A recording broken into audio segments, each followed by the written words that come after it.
आज पानी ना सर का ऊपर हो गया। फिर भी ना डूब रहा तू। ए, सूखी लकड़ी हूँ, नहीं डूबूंगा। जल तो सकता है ना। बिलसान गांव गोपालगंज डिस्ट्रिक्ट का एक आदमी बॉलीवुड स्टार बन गया। आपने कभी सोचा था ऐसा होगा? नहीं, बिल्कुल नहीं सोचा था, बिल्कुल नहीं सोचा था। मैं तो मुंबई चूंकि थिएटर करता था तो सरवाइव करना था बतौर एक्टर, अभिनय करके, तो उसके लिए आया था, सर्वाइवल के लिए, कि रोजी रोटी चल जाए। बस ये नहीं सोचा था कि इतना कुछ हो जाएगा, नहीं सोचा था। पंकज, जब आप छोटे थे तो मैंने पढ़ा कि आपका सपना था कि एक दिन मैं बड़े होके ट्रैक्टर खरीदूंगा। तो ये अभिनेता बनने का सिलसिला कहाँ शुरू हुआ? ट्रैक्टर नहीं खरीद पाया इसकी वजह से, क्योंकि अगर ट्रैक्टर मैं खरीद लेता या मेरे बाबूजी के पास उतने पैसे आ जाते, 10वीं तक ट्रैक्टर अगर घर में आ जाती, तो फिर मैं ट्रैक्टर चलाता और खेती ही करता। तो कभी कभी ज़िंदगी में कोई चीज़ नहीं होती है तो उस वक्त मलाल होता है, लेकिन बाद में लगता है कि नहीं, अच्छा हुआ वो नहीं हुआ। एक नागार्जुन की कविता है, एक नागार्जुन कवि हैं बिहार के, जो नहीं हो सके पूर्ण काम उनको करता हूँ मैं प्रणाम।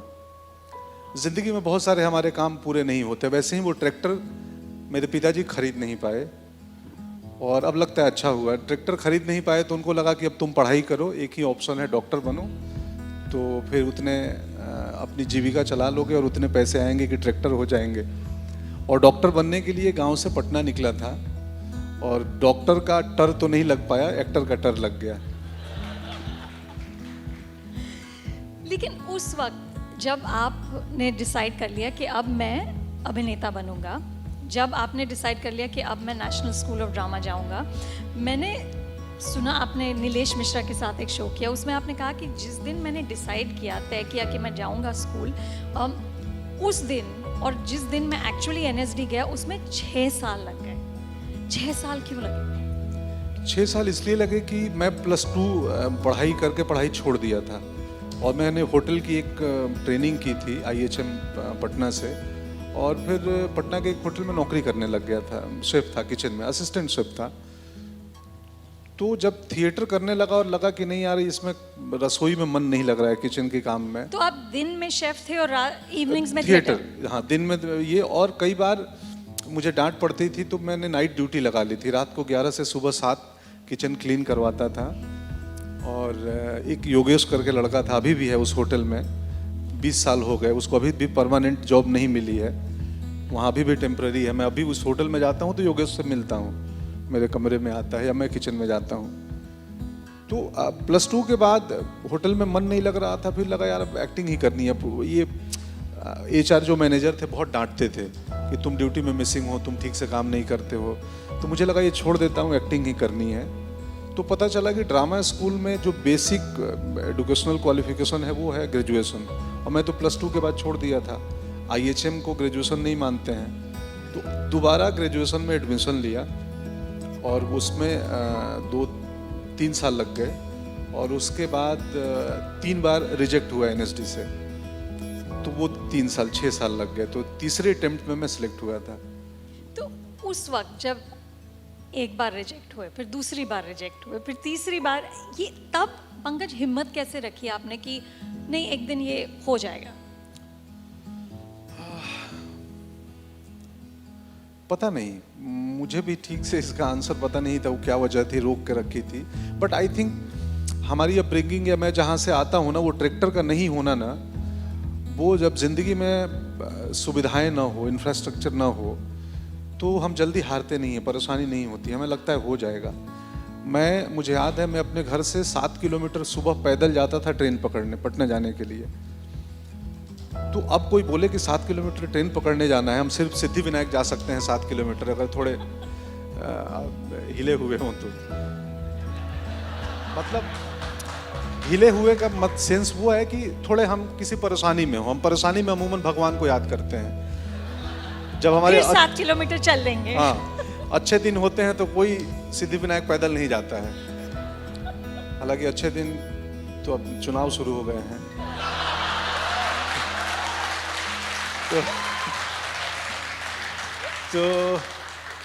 तो जब जिंदगी ही परेशानी में हो तो फिर 7 किलोमीटर या 70 किलोमीटर पैदल चलने में समस्या नहीं होती है। तो शायद ये था कि मुझे पता था कि ऑप्शन तो कुछ है नहीं, और समहाउ एक स्ट्रॉन्ग डिटर्मिनेशन था अंदर कि यार पता चला, मैं अखबार में पढ़ा, मतलब मैगजीन में, कि अनुपम खेर, नसीर साहब, ओमपुरी जैसे अभिनेता वहाँ से ट्रेंड होके आए हैं। तो लगा कि ये एक माध्यम है जो अभिनेता बना जा सकता है, यहाँ की ट्रेनिंग ज़रूरी है। तो बस टिका रहा और समहाउ एक यकीन था खुद में कि हो जाएगा, आज न कल हो जाएगा, कितना दिन लोग इनकार करेंगे। वो सेम यकीन बॉम्बे में भी था। मैं हर दफ्तर में स्ट्रगल करने जाता था तस्वीर देने, वो हार्ड कॉपी का ज़माना था, ईमेल आईडी नहीं आया था। तो मुझे लगता था तस्वीर नहीं देगा, दरवान दफ्तर में घुसने नहीं देगा, यू आर अंडर अरेस्ट तो नहीं करेगा ना कि तुम इधर आए कैसे। तो आई थिंक वो कहीं से वो जज्बा थी, भरोसा था खुद पे, तो टिका रहा। उस वक्त जब सेकंड बार आपको रिजेक्ट किया, आपने अपने पेरेंट्स को बता दिया था कि मैं अभिनेता बनना वाला हूँ? हाँ, मैंने पिताजी को बताया था बनना चाहता हूँ। और वो सपोर्टिव थे? बिल्कुल बिल्कुल सपोर्टिव थे, बट उनको सिर्फ चिंता थी कि तुम्हारे आगे की ज़िंदगी कैसे चलेगी, अगर ड्रामा स्कूल कर भी लोगे तो फिर नौकरी लगेगी। तो मैंने उनको बोल दिया था हाँ मेरी सरकारी नौकरी लग जाएगी, मैं अभिनेता का कोर्स करके सरकारी नौकरी करूंगा, सरकारी जॉब में, कि मैं ड्रामेटिक्स डिपार्टमेंट होते हैं ना, कि मैं वहाँ पे टीचर बन जाऊँगा। तो मेरे बाबूजी इसलिए ड्रामा स्कूल जाने दिए, यहाँ से निकलने के बाद घर में एक टीचर तय है कि ये कहीं किसी विश्वविद्यालय में ड्रामेटिक्स पढ़ा रहा होगा या किसी स्कूल में। पंकज, आपकी पहली फिल्म थी रन, जो 2004 में रिलीज हुई, लेकिन आपकी ब्रेक थ्रू फिल्म थी गैंग्स ऑफ वासेपुर, जो 2012 में आई। उन फिल्मों के बीच काफ़ी साल थे जिनमें आप एक फिल्म में नजर आते थे। आई थिंक 2005 में अपहरण थी, 2006 में ओमकारा थी। उस वक्त अगेन आप स्ट्रगल कर रहे हैं, आप ऑफिस में अपनी फोटो लेके जा रहे हैं, तो ये यकीन कि अपना टाइम आएगा, ये कैसे रहा? क्या है ना, लोगों को बोलते हैं ना कि इसको उसने ब्रेक दिया, कि किसी एक एक्टर को कोई बड़ा प्रोड्यूसर ब्रेक देता है, मुझे सब ब्रेक देते थे। हाँ, ब्रेक इधर किधर। तो जिंदगी में इतने ब्रेक लग गए थे ना 10वीं क्लास से निकलने के बाद, कि आदत सी हो गई थी कि कुछ समस्या नहीं लगता था। हम दिन भर घूम के आते थे शाम को, और बहुत सारे दरवाजे ऑडिशन ऐड वाले लोग बैठे हैं, बाप रे बाप। मैं कितने ऐड के ऑडिशन में जाता था, सृजी में, आराम नगर में, और अचानक कोई एक कास्टिंग की जिसकी ड्यूटी लगी है, वो लड़की दरवाज़ा खोले और दरवाज़ा के बाहर 30-40 अभिनेता खड़े हैं, और जो कद में छोटा है वो, उसके आगे 10 लोग हैं तो एड़ियों पे आ जाता था कि मुझे देख ले, ऐसा ऐसा। तो इतने में वो लड़की आती थी, not fit not fit not fit not fit not fit, you come. एक को बुलाती थी, 10 को नॉट फिट कर देती थी। मैं इतना नॉट फिट होने लगा था, मुझे घर जाने में डर लगता था, बीबी भी नॉट फिट ना बोल दे कि घर का दरवाजा खुले, नॉट फिट।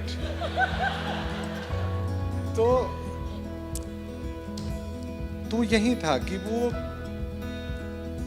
मैं बिहार से आता हूँ, वहाँ सुविधाएं नहीं थी, सड़कें नहीं थी। मेरे गांव से पटना 150 किलोमीटर था, और मुझे याद है हम 8 से 10 घंटे बसों में जाते थे, गड्ढे में तैरते बैठते।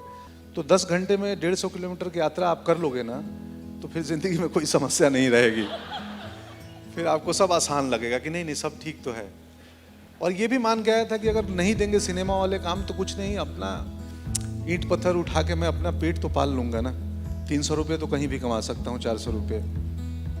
बट समहाउ क्राफ्ट पे भरोसा था।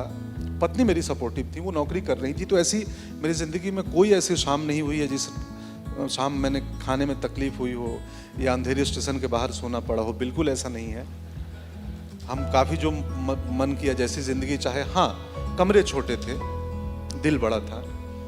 अब कमरे बड़े हो गए हैं और दिल का तो पता नहीं। तो यही था कि 2 साल में कैमरा एक दफ़े दिखता था कभी, तो उस एक दिन कोई शूट करने गए, कुछ भी एक आध सीन का रोल, या मैंने टीवी में बहुत सारे इंस्पेक्टर बना हूँ, तो ऐसे हथकड़ी उठा के, वो भी बड़ा कमाल होता है, बोलते हैं यू आर अंडर अरेस्ट। मुझे समझ में नहीं आता हथकड़ी यहाँ क्यों उठाते हैं, मैंने किसी पुलिस वाले को नहीं देखा उठाते हुए।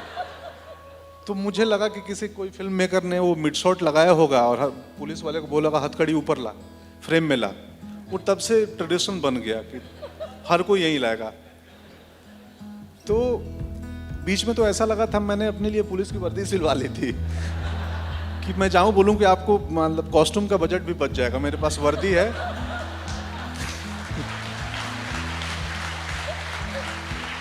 मैं वर्दी भी खुद ही लाऊंगा। हाँ, मेरा कॉस्ट्यूम रेडी है सर, वर्दी। मेरी लाइनें भी मुझे पता है कि 10 तक गिनूंगा, बाहर नहीं आओगे तो गोली चला दूंगा।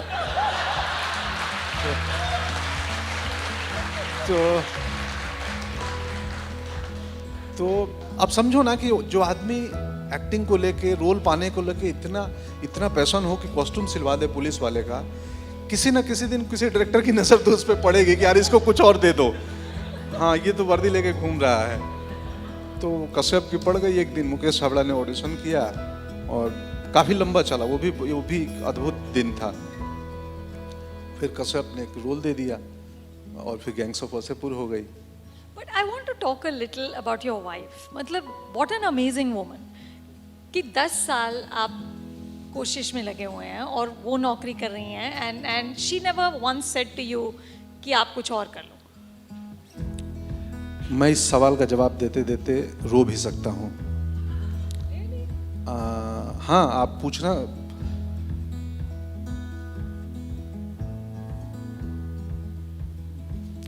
मैं बोल के और भावुक हो गया। बताता हूँ, एक मिनट पानी पी लूं थोड़ा।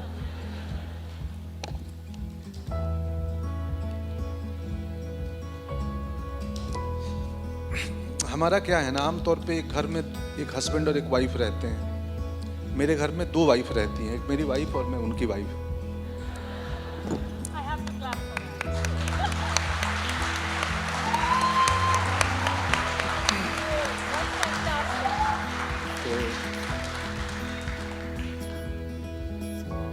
पता नहीं, शायद मेरी ईमानदारी देख के उनको भरोसा होगा। और मैं बहुत सिंसियर एक्टर हूँ। मतलब मैं खाना भी बना रहा होता हूँ। आपके इंटरव्यू में बोला भी था कि मेरे लिए कुकिंग भी एक्टिंग है। मेरे लिए, मेरे घर में अभी पेंटिंग और कुछ काम चल रहा था सिविल का। मेरे लिए दुनिया का हर काम एक्टिंग है। तो शायद वो कहीं से समहाउ सबसे करीब थी, वो देखती थी, तो उसको इस बात का एहसास होगा कि अगर इतना ईमानदार है ये बंदा और अपने क्राफ्ट पे इतना लगा हुआ है, तो कभी ना कभी अच्छे दिन तो आएंगे ही। मतलब वक्त बदलेगा, शायद यही रहा होगा। बाकी उनसे पूछना होगा, आपके नेक्स्ट कार्यक्रम में उनको लाऊंगा।